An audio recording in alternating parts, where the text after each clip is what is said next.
তো আমরা মোটামুটি মোটা দাগে কয়েকটা ঐক্যমত প্রতিষ্ঠিত হয়েছে যে কমিটিগুলো আপনার 1 অক্টোবরের মধ্যে কাজ শুরু করবে এবং আমরা আশা করছি ওনারা 31 ডিসেম্বরের মধ্যে একটা রিপোর্ট আমাদের জমা দিবেন এবং সেই রিপোর্টের ভিত্তিতে নেক্সট ফেজ বা সেকেন্ড ফেজে আমাদের যে প্রধান উপদেষ্টা আছেন ওনার নেতৃত্বে আমাদের যে উপদেষ্টা মণ্ডলী সেটা রাজনৈতিক দলগুলোর সাথে এই সংস্কার ভাবনা নিয়ে আলোচনা শুরু করবে।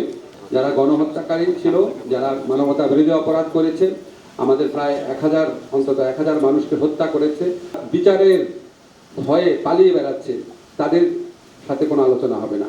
তাদের বাদে সমাজে যত প্রতিনিধিত্বকারী শ্রেণী আছে, রাজনৈতিক দল আছে, তারপর আপনার সামাজিক সংগঠন, পেশাজীবী সংগঠন, ছাত্র সংগঠন, আমাদের এই বিপ্লবী অভ্যুত্থানে যারা ছিলেন, আমাদের সাথে ভারতের এক্সট্রাডিশন ট্রিটি আছে। সেই এক্সট্রাডিশন ট্রিটি অনুযায়ী ভারতে যদি কোনো আমাদের কনভিক্টেড মানুষ থাকেন, উনি সাবেক প্রধানমন্ত্রী হন আর যাই হন না কেন, ওনার এক্সট্রাডিশন বা প্রত্যার্পণ আমরা চাইতে পারি।